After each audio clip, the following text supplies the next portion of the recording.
I think that, I belong to you. I belong to You do just what you want. You're the one I trust. Puts it into an area. Keo, Samola! And I always be wrong when I need some loving, baby.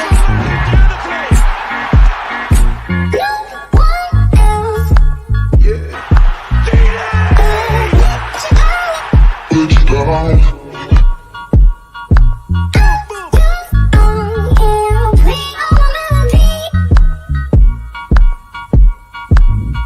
Let you down. Sing all my melodies.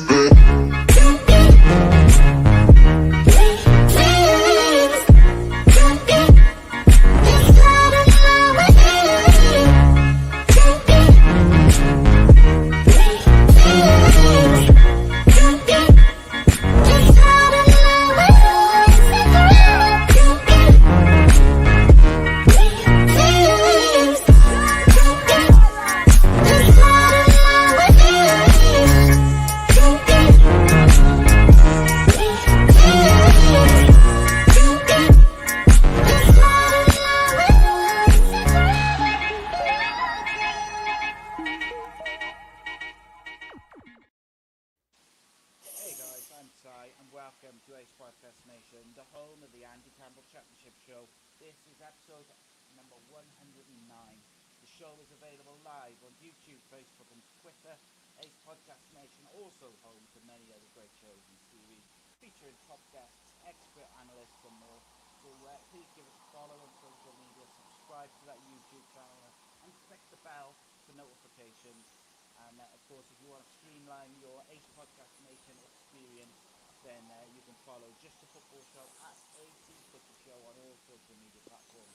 And of course, if you prefer to listen to your podcast and your shows, then you can download this show and all the other series we do at the Ace Podcast Nation podcast platforms. Everywhere, just search Ace Podcast Nation in your favourite, and it'll come up with 350 plus shows and series.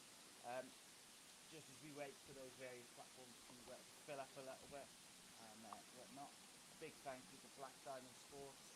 Black Diamond Sports is a global sports agency representing sports stars from around the world. For more information, visit their social media pages and as well as their website. They're linked in the description to both as well, and also in the closing credits. And today's sponsor, as ever, is Dan Ralston and Bespoke Financial. We thank them for sponsoring the show as ever. Dan Ralston of Bespoke Financial is giving away a free will worth £140 at the moment with any new policy which is taken out. So check him out, give him a call, and don't miss out on what is an incredible offer. And like I say, we looked after the man himself, the legend, which is Mr. Campbell, for many years, including the critical illness and injury cover. But they do all sorts of different packages and insurances and stuff. They're top of their field, award-winning service. We're very proud to partner with such a brand. So check them out, give them a call, get involved. Joining me as ever, the fox in the box, still the king of the second worst town in the UK. It is former Cardiff City and Middlesbrough striker David Jones. Mr. Andy Campbell, how goes it, my friend? Good evening, mate. Si, I think you've all gone all quiet. I think you've gone all quiet to me, and I think there's a few people in the chat who say that they can't hear what you're saying. So hopefully everyone can hear me. If you can hear Andy breathing and scratching his beard. Thanks. Been another quick week. Seems to fly by. I remember Monday's show. Monday's show was a cracker. Enjoyed it. Had some really good feedback, by the way. So from such a young guest, it was amazing. I think Charlie was a credit to himself, his club, his family. But I just really enjoyed listening to how it is being a young footballer. I know that sounds really stupid coming from a player who's been a young footballer, but football's evolved so much and it's so different to when I played. It's scary, you know what I mean? Some of the jobs and how football is, the preparation, the recovery, how everything is. So I really enjoyed it. It was really insightful. Yes, mate, 100%. I don't know if you can you hear me now? Because I don't quite know what's going on with my sound. It's all a bit weird. But I don't know. Can you hear me? Because on everything on mine, it's all Um, but yeah, well, I can hear a little bit better, but not as loud as normal. right, what I'm gonna do if right, give me 2 seconds. I'm gonna switch my microphone over to the webcam microphone. But in the meantime, tell me about the football this week overall, mate. Overall, well, I'll talk about the game last night because it's a game that the two games that I watched this week. So the United game against Sheffield United, which I was quite pleased with, being an ex-Sheffield United player, which was amazing. Great result for Chrissy Wilder, great result for Sheffield United. And then obviously the Tottenham game last night, which was a cracking game of football. It started really well. It's got better. Obviously, started with the goal which is disallowed, and then all of a sudden, Liverpool took control. Spurs got back into it. It added everything, you know. And Mourinho wasn't very happy. Jurgen Klopp got his tactics spot on from defending, attacking. Obviously, one worrying thing from an English point of view would be the injury to Harry Kane, and I hope it's not as serious as what it looked, because his ankle isn't great, and his injuries over the last couple of months is quite worrying. So I'm hopeful that it's not a long-term injury. Yeah, so I don't know what that's like, if that's any better. I'm just playing with my microphone, so I'm on the webcam microphone at the moment. But I did see Harry Harris, obviously, who's been on the show before about the Emiliano Sala things. He said, I'm sure it was on social media earlier, that Harry Kane's out for the season. So yeah, which is worrying. Obviously he's got some big links with links with Spurs as well. So yeah, listen, you know what I mean. Players know, you know, you have a feeling with certain injuries and certain times of games, and the way that he went down and he couldn't get back up, and the way that he was holding, he knows from his previous injuries how serious it is, and hopefully it's not really serious. You know, listen, I know I'm saying this because the season might be finished, but that's serious enough because it might affect his Euro hopes, England's in general. But hopefully it's not a long-term, as in career-threatening injury for Harry himself, because you just want footballers to play as long as they can, and these injuries seem to happen and reoccur, and then all of a sudden it's really serious. Yeah, he seems to have had some issues with his ankles over the years as well. I've just rebooted my microphone, so I'm going to test it now. Can you hear me now? That's quiet again. That's great.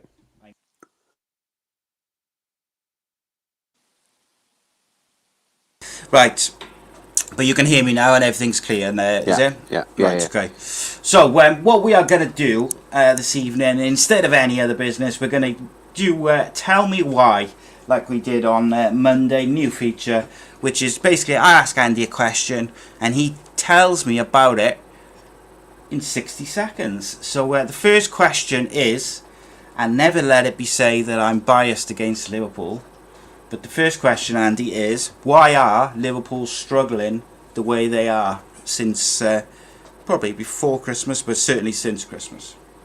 Time starts now. Obviously, before the game yesterday, they were struggling because of the consistency with the injuries to the defenders. Obviously, they had to play Jordan Henderson there yesterday. I thought did really well. They've had Fabinho in there. They've had Matip in there. They've obviously had Van Dijk in there. They've tried a variation, younger players in there. And it's consistency, you know what I mean? You can't. Other teams have struggled with square pegs in round holes, so to speak, and you know what I mean. They're attacking prowess and midfield generals second to none. But it's a specialised position, you know. The goalkeeper can only do so much, and the central defender's area has caused them quite an area for concern. And I thought they would have strengthened in the window to give them an opportunity to progress on. You know what I mean? The gap already for Man City is a little bit. Which Liverpool would not want to try and claw back. You know, I mean, they do play them very soon, but I think for me the main reason why they've struggled is because of their defensive area, especially in the centre of defence. Yeah, I think that's fair enough, mate. And the time ran out just as you finished, which is good stuff. Good time. Big thank you to Rob Boyle there. He's sent a super chat on YouTube. Always appreciative of that. And he says, "Evening all. How is everyone? Good week." Yeah, it was alright until my microphone decided to just start playing silly buggers. But apart from that, always good when you just start a podcast and that. But there we go. It is what it is, I guess. Liverpool have struggled, and I think a big part of it is injuries. However, there's other teams have got big injuries as well. You've got to deal with it, mate. Yeah, well, listen, that's why they have 25-man squads. The 25-man squad is for a variation of players. It's not just for people to have the best players. It's about having enough defenders, enough goalkeepers, enough midfielders, enough strikers. So it's key. Yeah, and Jurgen Klopp could have signed an extra defender in January. He could have signed an extra defender at the start of the season. He knew what personnel was there. Is what it is. But the second question for you, mate, is a slightly trickier one, I think, but maybe not. And is, why has it taken the Premier League or the FA so long to trial concussion substitutes? As they've announced, or it's rumoured to be starting very soon, where you can replace people with not temporary substitutions, but like basically they can come off rolling subs, I guess, for concussions. Time starts now. I don't know why they haven't trialled this a little bit earlier and learnt from how rugby do it. Rugby have got certain things, especially injuries, spot on. The physio can come on at any time and be involved in the game, so to speak. So for me, especially with an injury like that, head injury, concussion, any kind of neck injury or back injury, for me, it's key to get that looked at straight away. And why don't they look at it? I don't know. They could even trial it. A young player can come on as that kind of substitute and have a couple of players who can play in various positions, and it'll give them a good bit of experience to sit on the bench. And but it's key side for me because head injuries are so serious now. I looked at there was a nasty one in the last couple of days. Was it Thiago yesterday who got a nasty cut on for the Liverpool game? And for me, they rush these players back on too quickly. You know what I mean? They're getting wrapped up, they're getting stitched up and thrown back on the pitch without really checking if they're okay. Because concussion doesn't show up straight away. Concussion shows in a short while, and if you're going to head the ball straight away, you don't know what kind of damage you're doing. And for me, it needs looking at straight away. Time's up. That did very well there, mate. I think what annoys me is when I understand back in the day when they used to there's the famous images of Terry Butcher.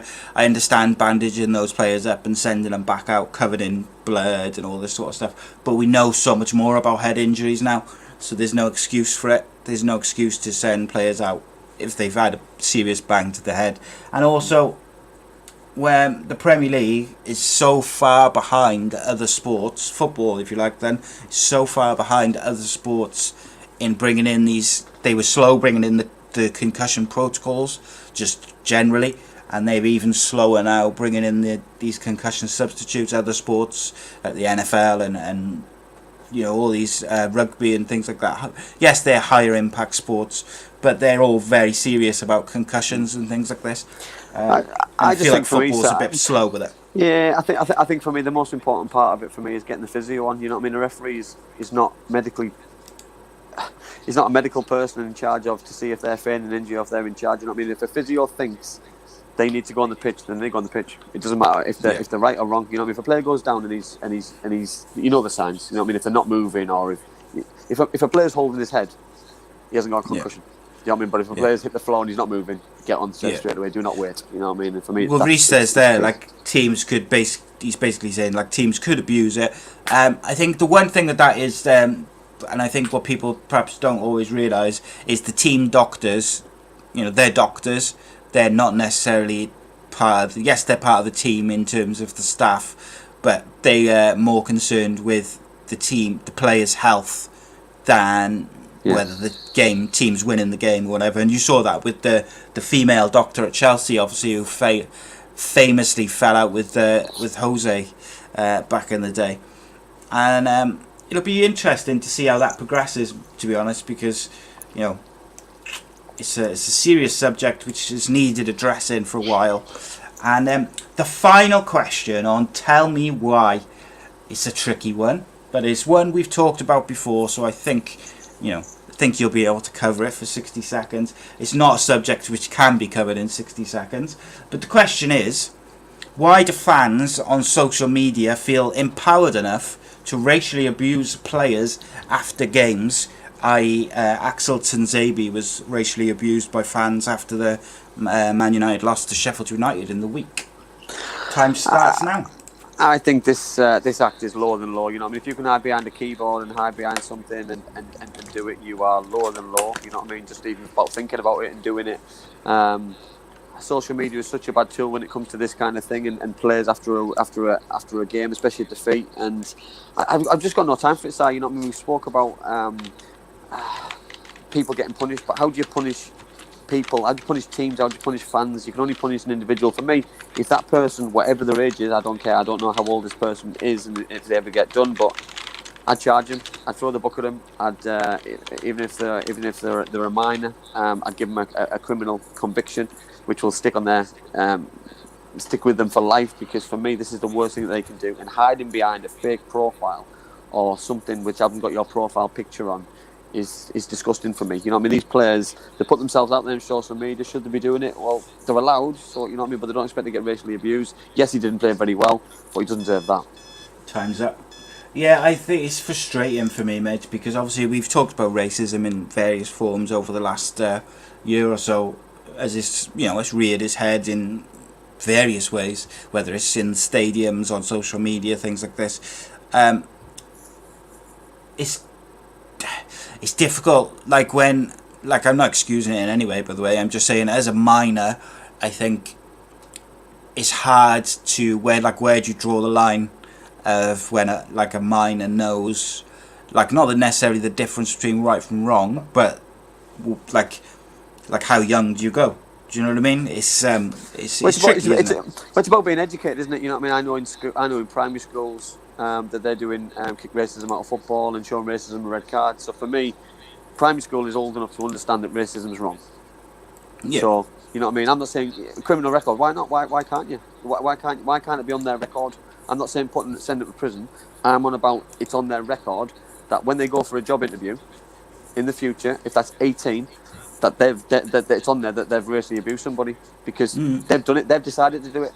You know what I mean? You can also look at parenting. You can also look at responsibility that parents haven't educated them right. But then schools do it enough anyway that people know what they're doing. If he's calling somebody something, or she, because I don't know if it's a boy or a girl, then they're liable for what they put. Yeah, I think a couple of things. Obviously, there was one not long ago. Ian Wright put out these DMs that he'd been sent on Instagram, and it was by a 14, 15-year-old kid. And just the most horrifying stuff he was saying. Just horrible. I couldn't believe it reading it. Just a teenage boy. I always liked you had an idea when we talked about this before on social media.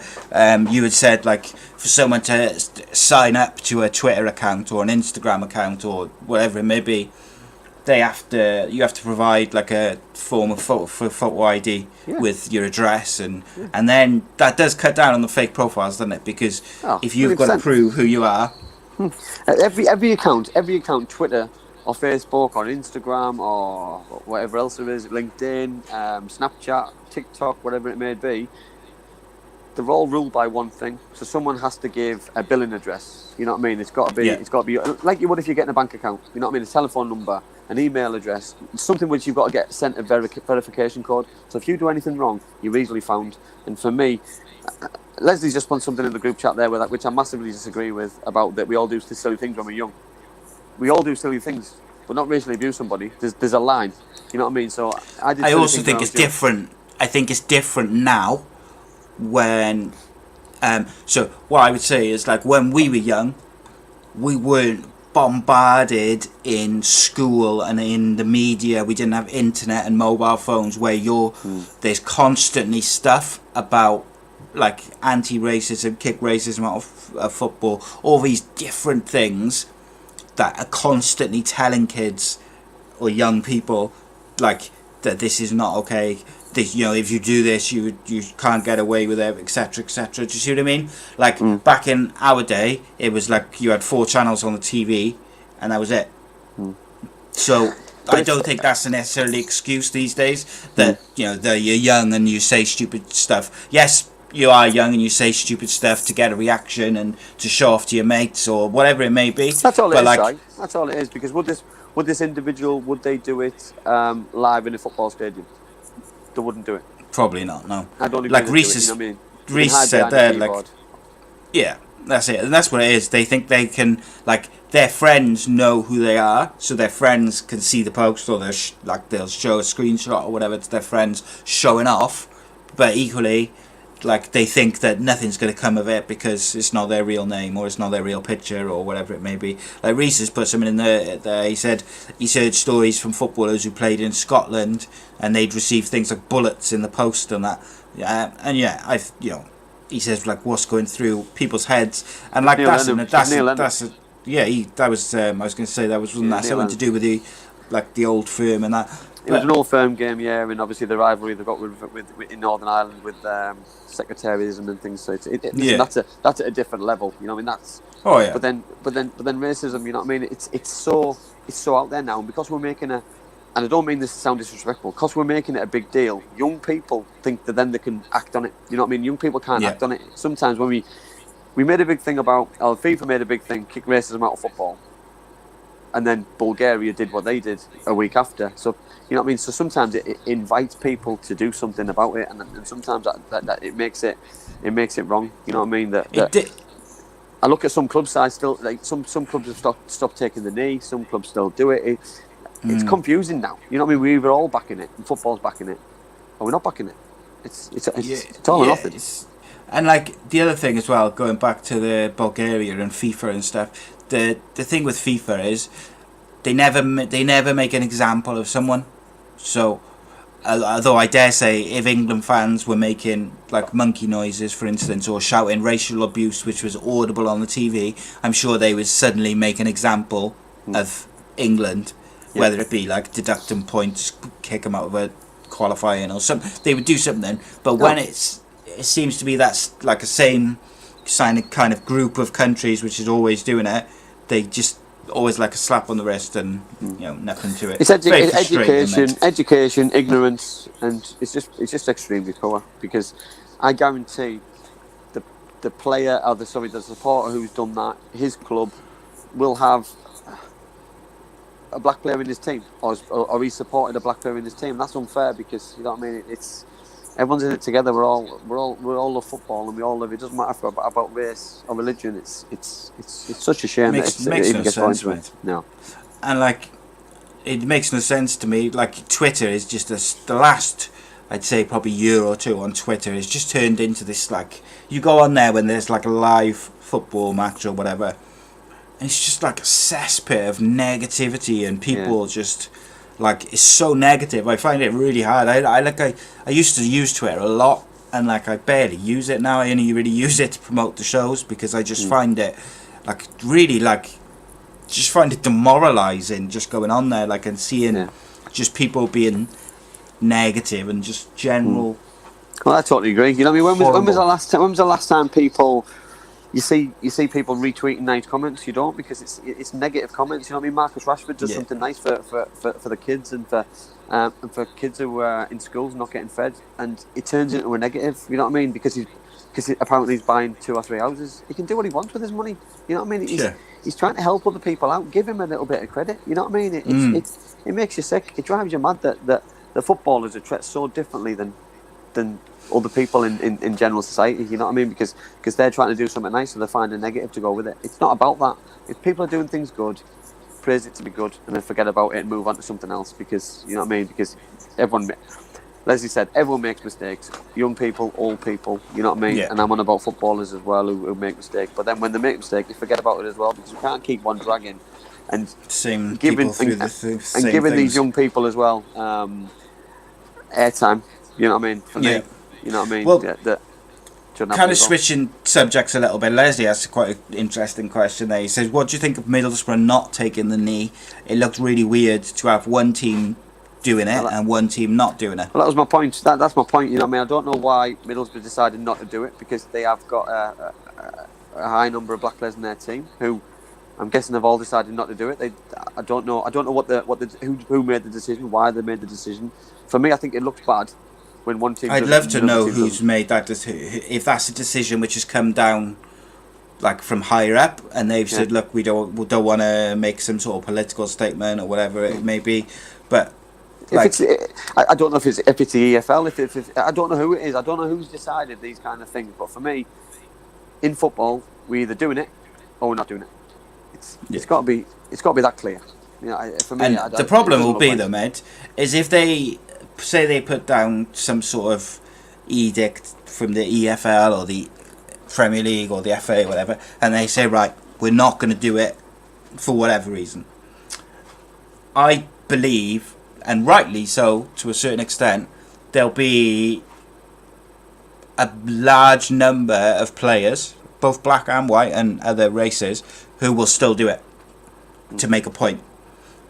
And then it'll roll into this whole other thing, because you're going to have players feeling like they haven't got the support of the authorities and the clubs and do you know what I mean? It could take it can cause all sorts of further problems. It can cause in-house problems. It can cause personal problems between teammates if you've got some players doing it and some players not doing it. You know what I mean? And that's so the club's decided to not do it, which I respect that everyone's not doing it in the club and in the team. But then when one team does it on Wednesday night, Rotherham, and Middlesbrough don't do it on the same pitch, it just looks absolutely outrageous. Spot on, mate. Yeah. Like Reece makes a very just to finish off with this, he makes an interesting point. He says he thinks that not taking a knee now is almost like a smart move, because people will talk about it more, whereas if everyone just is doing it week in, week out, kind of it just becomes part of the pre-match ritual, doesn't it? And people don't really pay much attention to it. But like by not doing it, people talk about it. You know, we're talking about it now. It's an interesting one, but I do wonder if it could potentially cause some issues further down the line, where you've got some people doing it, some people not. If clubs say, right, we're not going to do it, how are players going to feel if they feel that they should be doing it? And there's going to be a Premier League team soon who's not going to do it, because someone somewhere down the line, a Premier League team will not do it, and it'll be a publicity storm because they haven't done it. Yeah, well, see, for me, like, I see a lot of people who are against it saying about, like, the politicalisation of the Black Lives Matter, like, not the movement, but the actual, not like they're not a company, I don't know what you'd call them, but, like, the people, the official people behind it. Yeah. But for me, like, the reason Colin Kaepernick did it in the first place, all the way back those years ago, a couple of years ago, whatever it was, is to make a point about that you're saying you're against racism and things like that. And for me, I just think that's what it should be focused on. It shouldn't necessarily be about the Black Lives Matter organisation. It should be about saying I stand with all my brothers and sisters of all races. I'm against racism, and they should have looped it into the Kick It Out campaign. There's loads of things I think they could. I think they still think we can improve on certain things. I think we can use it as a campaign. It doesn't. It can't carry on forever. You know what I mean? So there's got to be a new way of showing it. You know what I mean? Because it's still happening. So then where do we go next? Do we not play? Yeah. Because it's still happening. Yeah. There's got to be. We talked about teams going off the pitch when it happens. That's got to happen. And whoever does it, got to keep doing it. You've got to keep doing it. You've got to keep supporting. Well, funny enough. Let's see. Sorry to interrupt you there, mate. Funny enough, I was just thinking then, like, obviously this was social media stuff aimed at Axel Tuanzebe and Martial's wife. So, and Martial as well, I think. So, like, for me, what footballers could do, and I think would in some ways have a bigger effect than taking a knee would, because it's become the norm, is if they stopped using social media for a certain amount of time, because fans would get frustrated, because you know what social media is like. People constantly checking it, aren't they? So if you follow, like, if you've got people or kids or whatever who constantly follow footballers and none of them are updating, they'll want to know why, and then maybe that's the way you kind of spread it somewhere. But I don't know. It's the same as clubs as well, isn't it? It's the same as clubs. So if clubs stop doing it, if Man United stop using their social media, fans will be lost. worldwide. Fans would be lost without it because they get notifications when they post. That's new signings. That's team news. That's this, that, whatever. And you know what I mean. But why should, if somebody loves doing social media, why should they get punished for posting because one idiot has posted a negative comment about their colour of their skin? You know what I mean? So it's like they're losing and the other person's winning. So I can see it from both sides, but it's just getting they need to get the right angle on it, I think. It is indeed. Okay, so what we're going to do now is we're going to have a quick break, get a quick word from Bespoke Financial, and then we're going to get into the FA Cup and the Championship games from this week. Be back in about 45 seconds. My mummy and daddy have been talking about life insurance. It sounds like something to protect my brother and me, but I don't really understand. Then my Auntie Louise told mummy about Bespoke Financial Teesside. She said they're a local company who helped her with her life insurance. Mummy got in touch, and because they're based locally, a man called Darren was able to come to our house. He was really friendly. Darren stayed for a cup of tea and made it all really easy to understand. He said that life insurance will protect our home and family if anything bad were to happen. Like if mummy or daddy got sick, then we'd get enough money to take care of us, and our house would be paid for so we wouldn't get taken away. After an hour, Darren said goodbye and mummy and daddy seemed a lot happier. Once it was all sorted, we could all relax and watch a film together as a family.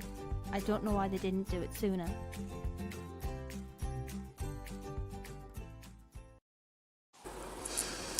Yeah, big thank you to Bespoke Financial for sponsoring the show. They specialise in life insurance, critical illness, income protection, mortgages and sports cover. And as ever, we thank them for sponsoring the show. And we'll start with the FA Cup. We're not going to cover sort of every game.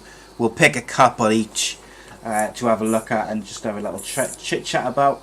But what game would you like to talk about first, mate? I'd like to start with Man City against Cheltenham because I think we've got to give Cheltenham a lot of respect.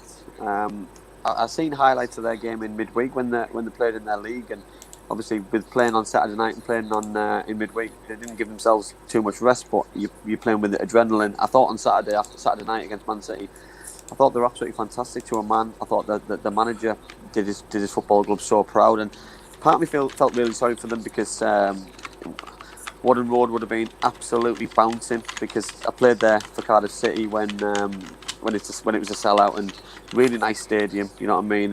Like a local derby for Cardiff, really. You know what I mean? Just over the bridge, just past Bristol. So it was always a nice place to go. But it would have been absolutely bouncing for those players to give themselves and the club a little bit of a financial lift and a financial help. But you know what I mean? They pushed Man City all the way. If it wasn't for Phil Foden in particular, I think Man City probably wouldn't have got the result what they needed, and wouldn't have got the equaliser. And then once that goal went in, it was backs against the wall, and Jesus scored the second goal, and then it was game over really. And then it was just damage limitations for Cheltenham really because they were so tired towards the end. It was remarkable the effort they put in. Yeah, and like even though Man City made a lot of changes, like they still had some big names, some internationals in there. It's it kind of is what it is. Cade asks, he said idiots at Cheltenham were setting off fireworks outside of the grounds, which delayed the game. Do you think they should have carried on, or do you think play could have stopped or whatever? Obviously they stopped the game through it. Yeah, well, they stopped just before half time because the fireworks were landing on the pitch. So the police who were there, there was only a handful because of obviously didn't need many because there was no supporters there. Obviously they went outside and tried to sort it out and stopped it as soon as they could. But listen, if players' health's at risk and fireworks coming on the pitch is not a normal practice. So for me, they did the right thing by stopping it. Yeah, I think so. It kind of is what it is. Reece says, how come Cheltenham play so good for one game against Man City, but not put in the same level of performance week in, week out in League 2 against lesser opposition? Yeah, I think that's a frustrating thing for the club and the manager and the fans, because those players who put that kind of shift in, they should have been winning the league by a canter for me, because I saw so many positives. I seen long throws, I seen some excellent centre forward work, players running through a brick wall for the football club, and unfortunately it doesn't happen like that week in, week out, and fans ask why, and fans want to know why, because every game's the same. You know what I mean? Well, it's the same at the minute with no fans, so they raised their game to the max because they wanted to cause an upset, and I can see from a supporters on a neutral's point of view that it does look a little bit false, and that players are only putting shifts in when they choose, which isn't great. Yeah, I think so. There's a couple of questions. Guys, I'll come back to your question at the end. And there was another one as well. James just said, like, placebo effect sort of thing. Mentally, they're going to be more up for a game against one of the biggest teams in the UK. Arguably the best team as well. And I think that's fair, but like from a fan's point of view who watch week in, week out, it's like, come on.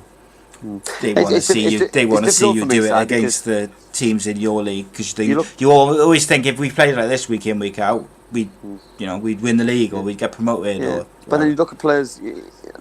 The players look like they enjoyed every minute of that, even when they were getting beat towards the end. They look like they were enjoying it, but then they don't look like they're enjoying every other minute of every other game. So it's no pressure on them, though, is there? It's a tough one. Yeah, it's a tough one. So my first selection, I think I'm going to go with Southampton 1, Arsenal 0. Enjoyed this game. I think Southampton are having a fantastic season. Yeah, they are. A couple of players that really impressed me in that Southampton team all season. And obviously they lost the striker to injury, didn't they? And I've forgotten his name. Who was banging him in a few months back, and everyone kind of wondered whether they were going to, fizzle out a little bit without him. I've forgotten his name. Danny Ings, isn't it? Yeah, I think it's Danny Ings. Yeah. But Shane Long has been around the block, haven't he? He's not always been prolific, but he does have periods of kind of playing very well, and I thought he had a real big game against Arsenal, and I think Mccarthy's got to be under pressure, mate, because like they're out of the FA Cup, which for the last God knows how many seasons that's been their kind of get out of jail free card that they kept winning the FA Cup, getting to the final. They're out of it now, so that ain't happening this year.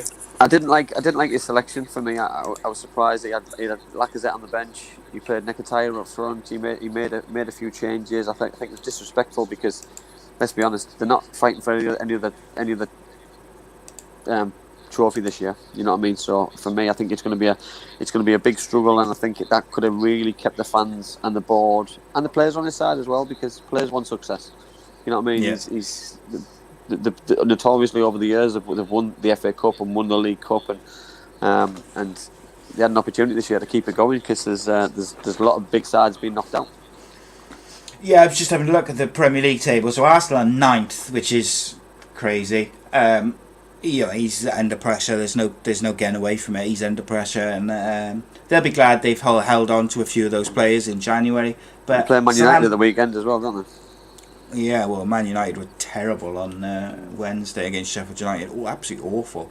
But then Southampton have fizzled out a little bit. They're down to 11th. So, it is disrespectful, because when you look at the season that Southampton have had, and particularly the way they've played, like, it's a massive risk to take, to rest that many players and play young players against a team that is predominantly doing very well this season. But listen, I was quite lucky with Brian Robson at Middlesbrough that if we played Chester City, we played Huddersfield, or we played Liverpool, Brian would always play his strongest side.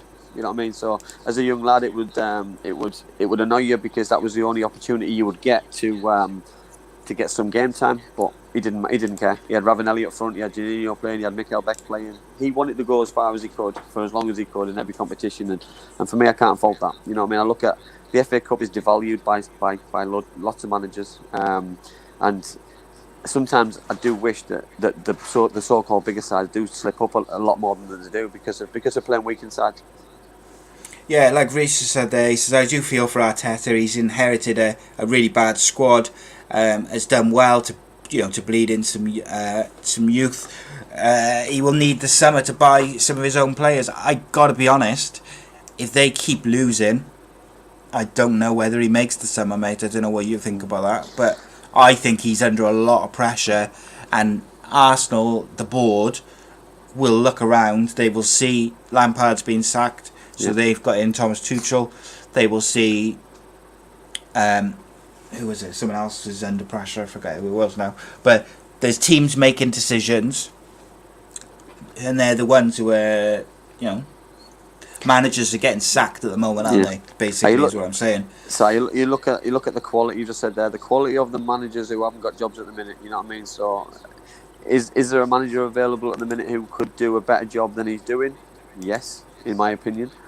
So Who you though? know, Who would you if you were Arsenal board and you decided right we're going to sack Arteta? Who would you target? Neil Harris. who would I target right? Who would I target right now? There's one. Oh yeah, he's just left. Yeah, he just left China. There's one straight away. Even Frank would get thrown into it because he did a better job than Arteta's done. So you know, what I mean, it's about getting the best out of the players. Certain players, you know, the way that Arsenal play. He got the job. Well, you know, he got the job for me because of the way that Man City play football. But Man City play football because of the managers in place and from what he's done. It's not because of Arteta's been there. You know what I mean? So asking another coach to get in there and play the same kind of way is just difficult and it's a little bit disrespectful sometimes. Yeah, well, didn't Thierry Henry didn't he go and manage someone in France? Did he? He went to Nice. I think he went to Nice, didn't he? He went to Nice. How did he do there? I don't think he did very well. I don't think he pulled up any trees, and then he went dusted. He went to the MLS, didn't he? So okay. So listen, he's playing with better. He's managing better players. Sometimes people go to countries to get experience. For me, experience is key, and coming to the Premier League is sometimes can get you a little bit out of your depth. You know what I mean? That Frank Lampard went to Derby for experience. Stevie G's gone to Rangers for experience. Experience is key for a young manager. Could be an outside shout there, Eddie Howe. Could be interesting. What's the next game you'd like to select to talk about? I'm going to talk about Chelsea Luton. I think obviously Frank's last game in charge, which obviously everything was done behind his back by the looks of it now with the ex Paris Saint-Germain manager taking over. Tammy Abraham scoring a hat-trick. Kepa in goal was just diabolical for the goal for me. I thought he's, you know what I mean, he was an opportunity to sell to the club, sell to the fans and the manager how he wants to play. And yeah, some of the decision making, what he was doing, coming out for things he shouldn't do, is shot stopping, which is normally notoriously very good over the years. I thought it was very poor for the goal. The first goal for me shouldn't have counted. I don't know if people have seen it, but there was 2 balls on the pitch. The referee didn't see 2 balls on the pitch. It was because what happened was the ball got kicked out for a throw-in by Luton. It hit the advertising boards and came back on the pitch behind the referee's back. The Chelsea player Werner, I think, picked up another ball up, which obviously is allowed now because of COVID. Threw it on the pitch, and the Chelsea player kicked the ball off the pitch where Luton players were focusing on the ball on the pitch. I think it's so unfair. And it just shows. It's such a grey area though, because if they're allowing more than one ball, like they are at the minute, where it just makes it a little bit more difficult. You've got to be aware, and people could say it's Luton's fault for not concentrating, but there was 2 balls on the pitch, so by legality, by football rules, it shouldn't have been allowed. Yeah, it's a tricky one. The not very often you get managers sacked after winning a game. No. I gotta say. Middlesbrough kept doing it. Middlesbrough did that. Middlesbrough did that for the last 3 managers. I think they kept sacking them after a victory. Just kept sacking them. Yeah, it's a weird one, isn't it? Yeah, like you think normally they wait until they lose again and then do it. Yeah, but maybe it's the thought that it was a tricky game. They were going to get a bad result. But I do feel sorry for managers who lose their jobs and then all of a sudden the manager comes in the next day because 24 hours later. Yeah, because then they know that things have been happening behind the backs, and Abramovich comes out with a statement saying he's welcome back at Chelsea. He's a hero. He's a legend. I'm close to him. He's a friend. You can't be that much of a friend if you're going behind his back. Over. Yeah, basically. Yeah, I don't like that. It shows a massive disrespect for a club legend and a hero of Chelsea fans. Because for me, legend as a player, but he's lost a little bit of that now as a coach and as a manager. Yeah, I think there's a difference between being prepared for when you sack the manager and having a short list and sounding out a manager to a certain extent. But there's also a difference between that and having everything tied up and done and dusted. So literally a day later, you're saying, welcome to blah, blah, blah. The photos are all taken, especially in COVID times. Do you know what I mean? Yeah. Listen, if that's a caretaker manager and somebody's in place just to steady the ship whilst they look for a new manager, that's and if he does well, that's different. But this manager's in place with a 3-year deal. You know what I mean? These deals aren't done overnight. You know what I mean? He's got to fly to London. He's got to. His lawyer's got to look over it. Yeah, these deals are done. It takes about a week at least to do these kind of things, which shows a bigger picture for me. It just shows how shrewd Mr. Abramovich is. Yes.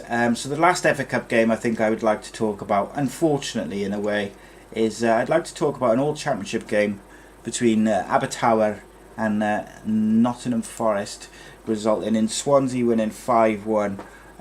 Nottingham Forest had picked up a bit recently, mate. I know a friend of the show, Mr. Clark, Gary Clark, was being quite happy with the way they've been playing. But Swansea have been excellent since probably the turn of the year, even before that.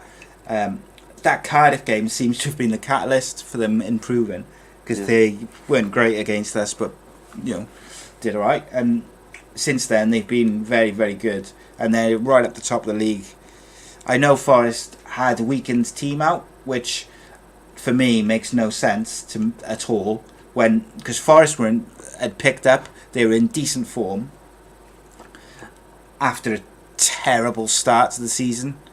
So for me, you gotta keep that momentum going, and a good little cup run for a championship side can make a massive difference. It didn't make sense to me, side that they put a weakened side out, but then they didn't play a game in midweek. Play your best side Saturday through to Saturday. Swansea put a strong side out and then still had a midweek game against one of the best sides in the championship. So it just shows how that they're doing certain things right, and other teams are getting so many things wrong, because Chris Hughton could have seen it as, you just said there, a catalyst to bounce your league form off. You know what I mean? Get your centre forward goals, get your defenders clean sheets, confidence, and your midfielders getting some fitness and getting some match practice in, or trying something new. How you can take any confidence and good out of a 5-1 defeat is impossible. Yeah, and the other thing is say Forest had done well and won.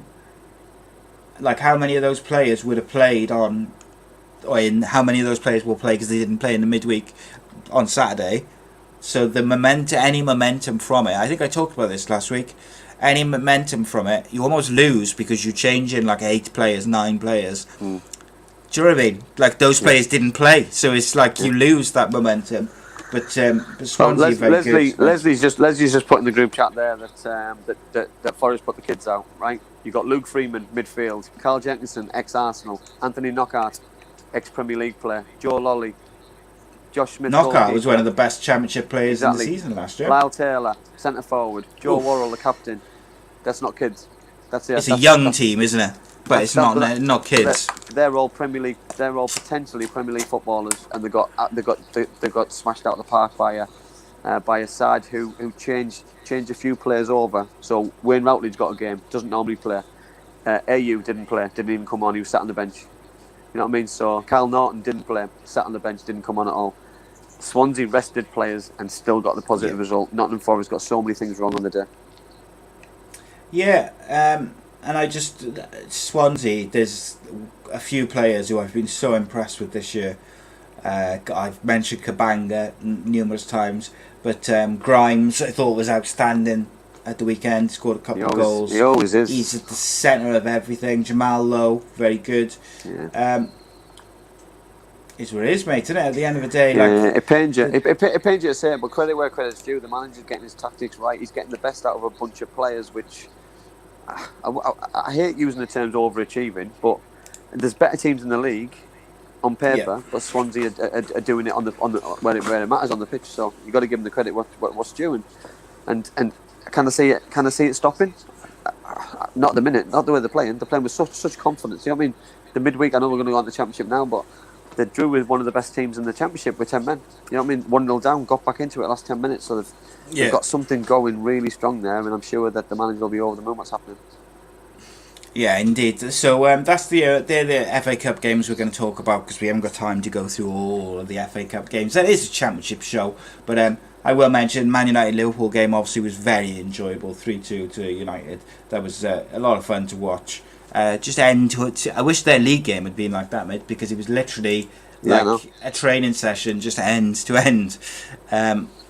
Neither team could defend much for toffee, but there we go. So we had some championship games, mate, Tuesday and Wednesday. So rather than going through team by team, because obviously it wasn't a full programme, we'll start on Tuesday. We'll start with Bristol City versus Huddersfield Town. 2-1 to Bristol.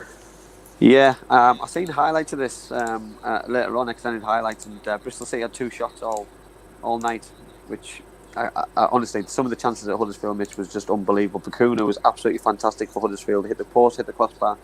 I think they had 17 or 18 shots on target, and you just can't believe how they just didn't get a result. But it just shows how competitive the Championship is. I think Holden's under real pressure at Bristol City, but he was so relieved. You seen the relief on his face when the final whistle went. You know that if there was fans there, he would have been bouncing up and down with every single one of them. But he needs points because, you know what I mean, for me, they're underachieving for the squad they've got. You know what I mean? But it was a really, really strong result for what they got through the midweek.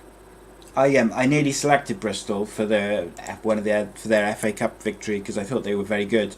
They're just, if I was a Bristol fan, I'd be so frustrated because they've got this massive squad full of quality Championship players, a couple of decent younger players there, and they don't seem to be able to get it together. No. And this is the for more than a couple of games at a time. Yeah. This is the bread and butter. It's the important bit. You know what I mean? The FA Cup's for me more of a bonus. You know what I mean? If they get to the later stages, then great. If they get to Wembley, fantastic. But the chances are they're going to hit a big boy sooner rather than later. You know what I mean? So then they could be out in the next round, for example. But the league, Bristol City should be doing a lot better. They should be getting in the playoffs for me.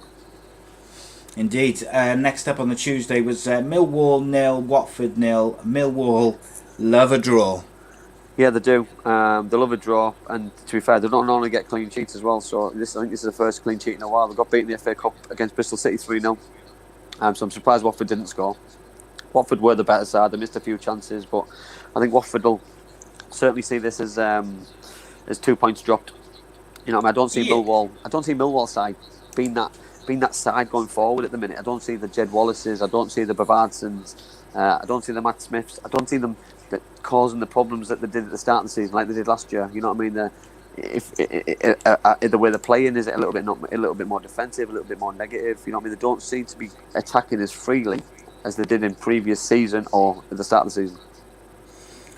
Yeah, and plus I think like if you'd offered Gary Rowett a draw versus Watford before the game, he's going to take that point. Snap their hands off, yeah. Even though it was a home game and Millwall would fancy themselves to pinch a victory at the Den, I still think when you're playing the likes of Watford, you're gonna take a draw. Yeah, 100%. We move on to the Wednesday, and the first game was Mick McCarthy's first game as Cardiff City manager. Well, this didn't go very well until about the 58th minute. But it seemed to start the same as Neil Harris's did, if I remember correctly. 2-0 down at Charlton, 2-0 down at Barnsley. And getting back to 2-2. So new manager, but did things change? One thing did change. He changed a couple of players. When I mean a couple of players, I think he changed quite a few players. He obviously had Bakuna back in his rightful place at centre midfield. He put Aidan Flint and Nelson back as a centre partnership, and he had young Bagan come in at fullback. Yep. Some big decisions. To not play. Did they work? Marshall. You can only look at being 2-0 down. Did they work? No, but then you look at the bigger picture. For me, the bigger picture is a defensive unit only works on a consistent basis. So for them to be thrown together for 3 days training, so they've only worked on things for 3 days maximum. They might have only done that for 24 hours or for 2 hours in a training session. So it's, you know what I mean. For me, you've got to look at the positives. You know what I mean. Mick McCarthy's unbeaten as a Cardiff City manager. Second half, they won the game. They scored 2 goals. They threw everything at Barnsley towards the end. They probably could have won it towards the end. But how many times do we keep saying this? You keep gifting teams a lead, if not a lead, a 2-0 lead. And we do rely quite a lot, probably too heavy on Kiefer Moore. You know what I mean? That look, when he was injured, that's when we had our really bad spell. Now he's back. He's scoring goals. He's leading the line. I was extremely surprised with comments about Harry Wilson this week and straight after the game, saying how good a player he is, how he's played against him in the past and scored goals, played well, but then doesn't bring him on. It's some managers and players don't have a fit. You know what I mean? You look at myself and Dave Jones, for example. Some people don't fit. Some people don't marry together. I think watch this space on that one. Yeah. So. But then listen, Si, with 2-0 down, He made two. Yeah. He made 3 substitutions. Sean Morrison, Josh Murphy, Marlon Pack. Not one centre forward when you're 2-0 down. So that manager knows exactly what he's doing, by the way. Yes. Gotta be honest, I thought the 2 fullbacks did pretty well. Well, considering one's a youngster, one's not, the other one's quite young and he's only playing his 2nd game for the club. Thought they did both quite well. Yeah. Against a decent side, by the way. Barnsley have been on fire, mate. Yeah. There's no way that I'd be picking Flint and Nelson as a partnership ahead of Sean Morrison, and I'm not Sean Morrison's biggest fan, mate, as you know, but he's the one, like someone said in the chat there, he is the one leader Cardiff City have got. Yeah. Well, Donna also put something great in the group chat about the pitch. You know what I mean? I don't know what's going on with I don't know what's going on with pitches. I don't know if anybody's seen the Hibs against Rangers game on, is it last night or the night before on Sky? The pitch was absolutely diabolical. So whatever's going on, because there's no games happening on pitches. So it's Saturday. It's impossible to see what's going on unless it's adverse weather. I know Barnsley have really bad weather at that time of the year, but somehow the pitches look diabolical. Yeah, I don't know. In this day and age, you don't really see it much, do you? Like all the pitches are so pristine. So yeah, it was a bit interesting, stroke worrying to see Harry Wilson not come on. Junior Hoylett, mate, I've made the same point, I think, several times throughout the last probably 12 months. He doesn't look the same player he has been. And for me, Harry Wilson should probably be playing in either the spot where Rolls is just behind or where Hoylett is. But it's... Junior for me, he's done so much for this football club. But for me, of course. Oh yeah. Josh Murphy is the future of a wide man, and what you want is a wide man. You know what I mean? I know I'm going about the one game I watched him last year at Middlesbrough. He was unplayable. Nobody on that pitch could handle him. Never mind fullbacks, anybody. He was unplayable, and not just that one game. He was one of the reasons why Cardiff City got in the playoffs. So for me, he needs more game time. He can't set goals up sat on his backside. He can't score goals sat on his backside. He needs to play. Yeah, it's kind of an interesting comment. Donna said Morrison going to be fully fit. Reese said about Morrison being a leader. Geraint says Wilson is underachieving big time, 20 million, no chance, which I found quite interesting. Harry Wilson wasn't even on the bench. I didn't realise that. I thought he was on the bench. He was, wasn't he? According to BBC's... Oh yeah, no, he is. He's right at the bottom. I didn't see. I was thinking, hang on, where is he? Because I thought I saw him, but for him to not come on is interesting, mate. Isn't it? It says something. I just don't know what it says. Listen, 2 centre forwards not coming on tells a story for me. That does the manager really fancy them? Does he really believe that they're gonna get what they need to get them back in the game? Because Cardiff still could have won that game.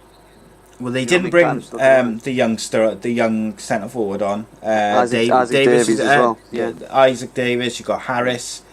Neither of them come on. Glatzel. Didn't come on. 4 strikers on the bench, and none of them came on. What's I'm assuming he's a young player. Is it Sang? I'm not familiar with him, so I apologise. But he was on the bench as well. I'm not sure what about position and stuff. But to have he's a midfield player, isn't he? Thomas Sang. Okay.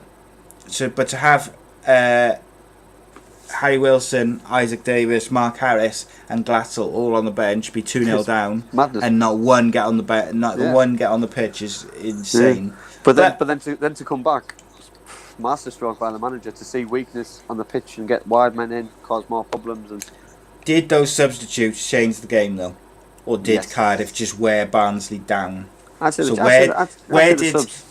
Where did alright, so we'll take Pack out of it because he came on in the 95th minute. Where did Sean Morrison coming on for Bakumna change the game for Cardiff City? I'd say more probably set pieces. You know what I mean? We'll have gone. We went 3 at the back. Yep. So you know what I mean? It causes its own problems, doesn't it? So instead of having another centre forward, you got more width. You know what I mean? Pack in the midfield. Not literally, Marlon Pack, but filling the midfield full of players. You know what I mean? So it causes more problems than there's worth sometimes. So you know what I mean? It's more of a tactic decision than it is positional decision. So it's change the shape. Yeah, which I don't think we did enough, by the way, under the last manager. We said that a lot, about changing to the situation. Josh Murphy come on after 50 minutes. It's a good amount. It's a good amount of time. Good amount of time to make a difference in a game side. 40 minutes. So it's you know what I mean. He needs How more do you minutes to think he get did? fit. I thought he did all right. He didn't listen. He didn't set the world alight. He did. He put in a few dangerous balls from deep. He had a few dangerous dribbles. But you know what I mean. For me, it looked as though he was playing as a wing back. So he's had to go back a little bit more than he went forward. So you know what I mean. Obviously, it's a difficult one. You know what I mean. For me, he's an out-and-out winger. You know what I mean. If we're going to play three behind one, he's one of those three behind the one, probably preferably a wide. The problem with that formation when you've got the three behind the one is you want those like attacking players who can play from the wing, like a Martial or a Rashford. You don't necessarily want an out-and-out winger. No, there need to be like a Murphy who's going to be number like 10 who can a wide attacker, isn't it? Drift inside. So to just finish on Cardiff, Reece says, by bringing those substitutes on, was Mick McCarthy trying to stop Cardiff losing too heavy rather than chasing down a 2-goal lead? No, listen. I think he was obviously wanting to get back in the game and saw we're doing it. I think we will see Cardiff City probably playing a 3 in the future. I think he'll see that as a. I think that suits them better. The players they've got. If we play wingers out wide, I would agree with you. If we play defenders. If we play young defenders or Joe Bennett, for example, as a wing back, he's more of a defender than he is as a winger. You know what I mean? For me, I'd like to see a winger play out there because a winger. NG could do it though, couldn't he? NG could do that. Yeah, I think he could. I think NG could do. Yeah, but I'd like to see back. probably NG one side. I'd like to see probably Josh Murphy the other side because Josh would give you legs. He'd give you as another attacking player, and then you get more people in the box. You get. And you can also get Harry Wilson in at 10, which I think he's more effective at. But that will be interesting to see. Gary says we need another midfield player pronto. After apparently not wanted by Forest, should we get Harry Arter back with the view to signing him if he does well? He did very well for Cardiff, Harry Arter, didn't he? Yeah, he did. Yeah, but I think with him signing for Fulham and turning Cardiff down, I think that would be. I was going to say, didn't he rub someone up the wrong way? Yeah, he got offered a chance to sign for Cardiff and then ended up signing for his brother-in-law. Is it brother-in-law? Scott Parker. Scott Parker's his brother-in-law? Yeah, I believe it's his brother-in-law, yeah. So, yeah, it is what it is, mate. Cardiff, you got to take the positives from it. You're 2-0 down. If you get anything out of that game, you get anything out of that game. But it started in a similar vein as the last manager. I hope this isn't a sign. Reece says, we have played 3 at the back. We lost 6-1 to QPR and got pumped by Northampton. I don't mind. I think we have the pace at the back. If you play Sean Morrison in the middle of the 3, but we need pace either side of him. I got to be honest, I think Cardiff's central defensive options are not the greatest. But it is what it is, isn't it? It depends how he's looking. He could even play NG as a right side centre half. He could play Sean Morrison in the centre, which then would give legs Nelson one side, somebody else in the bus. Hey, listen, there's a variation of things that he could do. You know what I mean? So it depends if he's going to go down that route. For me, I think we got found out against a half decent side with a back 4. I think that Barnsley are no mugs by the way this year, and I think the first half especially they ran Cardiff all over the place and found the gaps which you could tell those defenders haven't played together. Yeah, there's nothing wrong by the way with changing your formation and tactics to play against different teams. If you've got a plan and it's not just changing because the results aren't going your way and you're just chopping and changing every week.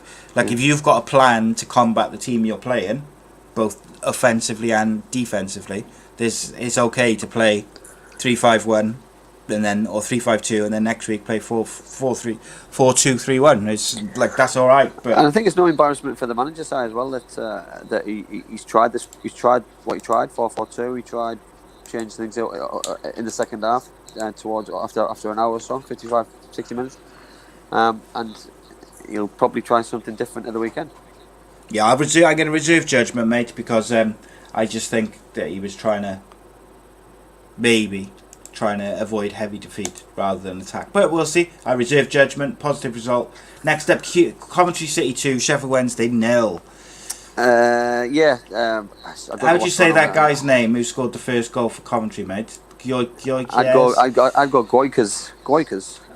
He's been incredible. He's been so good this year, mate. Absolutely excellent. You know, it's absolutely fantastic that Mark Robbins, he's got to be up there with manager of the season. You know what I mean? Yes, they're only 17th of the league, but they haven't got their own ground. You know what I mean? They've got limitations. They've came up from obviously what happened last year with COVID, so they haven't really had a full season last season. So he's got to get absolute credit what he deserves. You know what I mean? You look at, for me, teams who were in a better fit than they were. You know what I mean? Coming up, I even thought Wycombe would be in a better position than what they were, because they came up with a lot more confidence. We're going through the playoffs, more football. Fitness, etc. But they've just blown them away, and the league table at the minute is looking rather rosy. Scoring 24 goal size is a good return this season in the Championship, because you look at unbelievable, mate. For a promoted team, they've scored more than Luton this year, and Luton seem to be scoring for fun. And we've talked about how good Luton have been this year. Yeah. And let's not forget, they're in financial disarray. They're not playing at their own ground. They're all over the place, off the pitch. So to perform at the level that Coventry City are performing, they deserve amazing credit. Sheffield Wednesday, on the other hand, is worrying. It's worrying. Worrying times at Hillsborough, and for me, I know we're going about it again, but they're so lucky they got them points back, because if they didn't, they would be down already. Yeah, not happy about it at all. Still rubs me right up the wrong way. Next up, we had Middlesbrough lost 3-0, mate, to Rotherham United, who led by the mighty Mr. Matt Crooks, marching. Disgusting performance. Absolutely awful, from bad to worse. There was men against boys for me. I thought it was probably one of the worst displays I've seen from a Neil Warnock side. Lacked ideas. For me, the team selection, when I seen Patrick Roberts in there, I'm not a big Patrick Roberts fan. I don't think he brings a lot to the football club. You know what I mean? He flatters to deceive. He's come from Man City on loan, and for me, he's not doing a good enough job. I'd rather have a young player on there learning his trade and running through a brick wall for the football club. And obviously they brought Yannick Bolasie in, which is a fantastic signing. That's been on the cards for, I think, about the last season and a half. The football club's tried to bring him in, so he'll bring what he doesn't have for me. He'll bring pace, trickery, creativity. He'll flair. He'll excite supporters again, a little bit like Adama Traore used to do. Fantastic. And then obviously you've got a defender in Darnell Fisher, which I think they did need reinforcements. Obviously Dale Fry's injury at the weekend. I don't know if people saw it. The injury to Dale Fry at the weekend was absolutely horrific. Listen, I'm not here to put blame on anybody. I do believe it was an accident. I don't believe it was any intent whatsoever. I know Charlie is good friends with the boy who did it on loan from Everton, but it was the state of the injury and how dangerous it was, and how the referee didn't give a penalty in the last two games for Middlesbrough. It's knocked them massively. Obviously playing Norwich at the weekend, and obviously Bournemouth are playing Reading right now. They're drawing 0-0. It's for me, I've said all along, Middlesbrough won't go in the playoffs. Middlesbrough won't get in the playoffs. And I'm not saying that to be negative. I'm saying it because whatever I see in Middlesbrough at the minute, they've had a good season. Yeah, absolutely, mate. Middlesbrough were close to going down last year, very close. So to be right up where they are, I think it's a phenomenal improvement. But I still think they might be there or thereabouts. Maybe just missing out on the playoffs. Yeah, on the last couple of days. If they finish where they are now, which is just outside, I'd be over the moon, because I see it as progress. And if you can keep the young players, keep the nucleus together, see what happens with the manager in the coming season in the summer, and then kick on next year, because it's about progression. You know, if Middlesbrough got in the playoffs this year, what are we gaining from it? Because if they get promoted, it's going to be a struggle next year in the Premier League. You know what I mean? For me, it's about progression. Where they finished last year, which was just outside the relegation, where they are now is dreamland. Absolutely, it's amazing. Yeah, 100%, mate. And then lastly, we had Swansea. Middlesbrough will not beat Norwich tomorrow. Leslie said that in the chat. I don't think they will either. I don't think. Swansea City followed up their 5-1 drubbing of Nottingham Forest to play one of the better teams of the league in Brentford. They went 1-0 down after 74 minutes. They had Kyle Norton sent off. Then they went 1-0 down after 74 minutes. But they still managed to get a goal back in Hourihan. Yeah, to take a draw. One of the signings of the window for me. Conor Houlihan on loan from Aston Villa. It's an amazing signing, and it just suits the way that they play. He'll dictate from midfield. He'll get them going, get them passing. And for me, it just shows how much quality they've got. And to go 1-0 downside with 10 men, and to still have the ability and the desire and the quality to get back and hang on, you know what I mean? Just it says a lot about the club, you know, that you can go back. The last time they lost was Derby County, which was the game after Cardiff City, which was, it seems like a lifetime ago. So it's a long time, you know. They keep clean sheets, they score goals. They seem to be better away from home, than they are at home. And the future's bright for Swansea. You know what I mean? They've got Rotherham tomorrow, then they play Norwich, which is a massive game. And then they play Man City in the FA Cup. So they've got some games where they can go and enjoy and play with a bit of freedom over the next few weeks. Yeah, they're doing well, unfortunately. Yeah. James says Cardiff and Boro have swapped positions from last year, and that's Neil Warnock effect, mate. Yeah. So right, so that's the games out of the way. We're going to finish off very quickly with some questions. There was one from Gaz earlier on, which he wanted you to answer. He said, "What do you think of Lingard's loan move to West Ham?" I question his desire. I question, is he better than what they've got at the minute in the centre of the midfield? You know what I mean? You look at the likes of Declan Rice. You know what I mean? You look at the league table. Will they want? Where will he fit in that team? You know what I mean? I look at you know what I mean? You've got Souček, who scored 2 goals from the midfield. Will he play of the 3 behind? Will he take Jared Bowen's position? Will he take Ben Rama, who's got back in the side? I know they've got Fornals as well, who's been playing well as well. You've got Lanzini. You know what I mean? They've got lots of quality. Yes, he'll bring something to the party because he's a very good footballer. He's an international player, but he's got to now prove a point for me. He's got to now prove that he wants to be a player, because he didn't even get anywhere near Man United's squad. Didn't get anywhere near Man United's team for cup games, for league games, for any kind of game. So he's got to show some desire and show that he wants to play again, because if he doesn't, then where does the future hold for a Premier League football if he doesn't want to play? You know what I mean? He's got to want to go somewhere and go and play. He's got to decide if he wants to be a social media influencer and a clothes designer and whatever else he's got going on, or if he wants to be a footballer, because he hasn't played any football for about a year now. And it's weird, on his day, he could be quite a talented boy. He scored some real important goals for United over a couple of seasons in Wembley and in some big games. But I kind of agree with you. I'm not sure where he fits in. But David Moyes has worked with him before. He knows what he's going to get with him.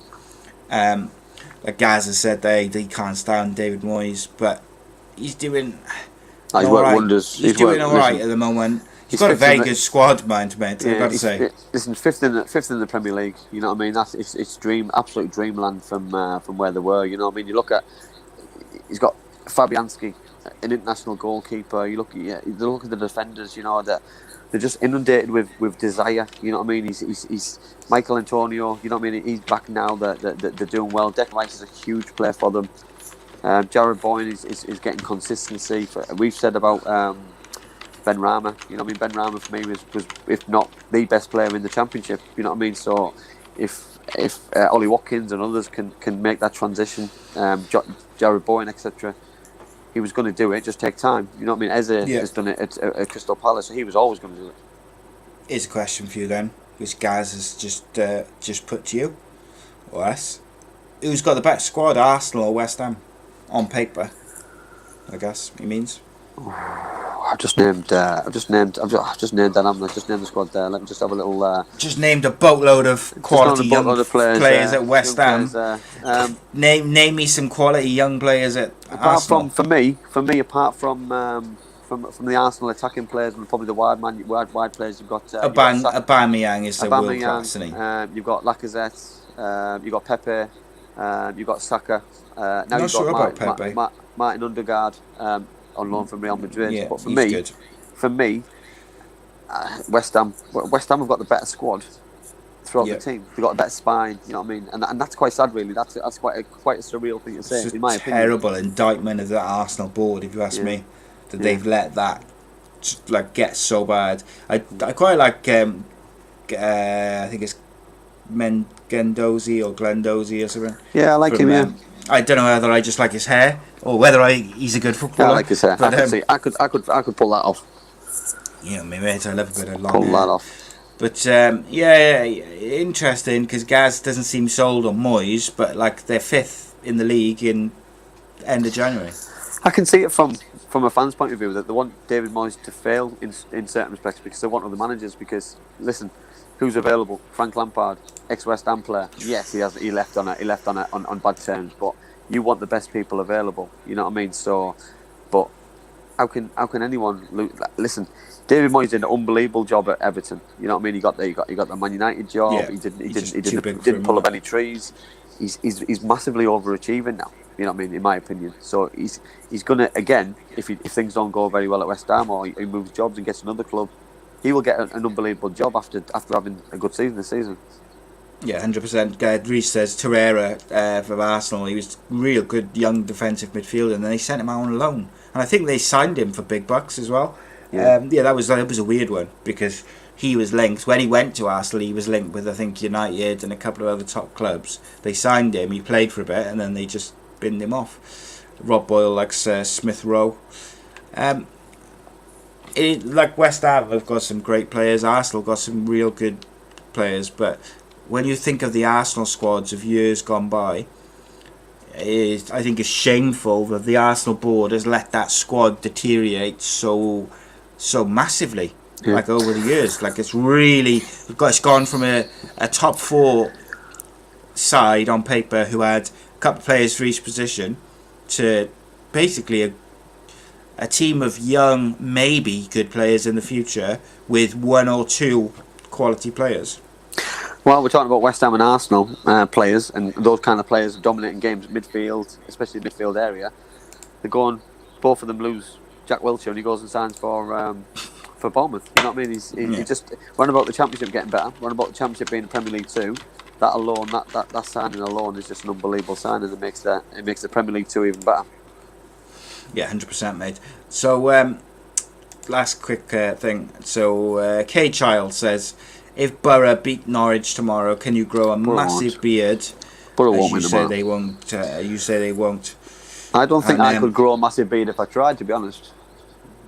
Yeah. It's difficult, mate. I stuck. I don't think I could. And every time I do, I keep getting comments saying, "Seen your podcast last night. Shave your beard off." Yeah. For he is an unshaven Campbell. He's having a rough one. Yeah. That's is he hungover? Did you have a good night last night? I'm like, yeah. We're in lockdown. Yeah. Wilshere scored a fantastic goal, says Donna. Did. And then Reece says Arsenal have been poor in the market for years. They signed El Neni. Granit Xhaka has been bordering on disgrace, mate. He is. Yeah, he's Don't get me started on him. Socrates and Pepe, they paid £72 million for Pepe. Like, I know you mentioned him and some of the players, but like, I look at those players they've signed, and they let Aaron Ramsey go on a free. Yeah, I know. This is a problem you've got, Si, with clubs that they don't do. They always think grass is greener, mate. Yeah, well, they leave people to the last year of the contracts. Why would you risk it? It's just stupidity for me. Bizarre, mate. Okay, we're going to wrap it up there. People who watched live, thanks for all the comments. Thanks for the super chat from, I think it was Rob. And Rob. Of course, everybody who comments and asks questions. And of course, if you want to send a super chat, you can do so on YouTube. We will always read out those questions or statements or whatever. And we'll be back on Monday with former Premier League referee Mark Halsey. Cannot wait for that. It's going to be a belter of a show. He's a tremendous talker, but also he's got some tremendous stories from over the years. I'm really looking forward to it. Cannot wait. And I will let you all into a little secret. I'm not allowed to tell you details, but the next few weeks are going to be incredible. Yep, they are. They're. We've pulled out a few good ones, haven't we? The future's bright. It's Saturday, Monday's going to be amazing. Very different, very real. yeah, I'm really looking forward to it. Very different, you know what I mean? And I'm so looking forward to digging deep into certain topics and careers and people's opinion, Mark's opinion on various things. VAR, Roy Keane, to name a couple. Just various things. And then the following 2 weeks, which are players, ex-Premier League players, both of them, superstars. Internationals, isn't they? One is a record holder, I think. Record holder for his international country. I think he played somewhere around by me as well one day. Once upon a time back in the day. I think he wore a red and a blue shirt. I think. Indeed. Indeed, I love it. Right, bring my red card. I will bring my red card, absolutely. And if you like MMA and boxing, don't forget Danny Batten Fight Show Wednesdays. Another top guest, and we got some absolutely phenomenal guests on there coming up in the next few weeks. It's going to be a big few weeks for the channel. We had world champion Jake Hadley on last week. He did not hold back. He had plenty to say, and he gave me lots of sound bites, shall we say. Massive thank you to Black Diamond Sports as ever for all their support and help around the show, and of course Bespoke Financial for specialise in life insurance, critical illness, income protection, mortgages and sports cover. Please give them a shout, give them a call, see if they can help you. Tell them we sent you. It's not Rudy, but I'd love to get Rudy Gusted on. He'd be a quality one. He didn't say he played for Boro, mate. He said he wore a red shirt. Come on now, gotta pay attention. Yeah. My mummy and daddy have been talking about life insurance. It sounds like something to protect my brother and me, but I don't really understand. Then my auntie Louise told mummy about Bespoke Financial Teesside. She said they're a local company who helped her with her life insurance. Mummy got in touch, and because they're based locally, a man called Darren was able to come to our house. He was really friendly. Darren stayed for a cup of tea and made it all really easy to understand. He said that life insurance will protect our home and family if anything bad were to happen. Like if mummy or daddy got sick, then we'd get enough money to take care of us, and our house would be paid for so it wouldn't get taken away. After an hour, Darren said goodbye and mummy and daddy seemed a lot happier. Once it was all sorted, we could all relax and watch a film together as a family. I don't know why they didn't do it sooner.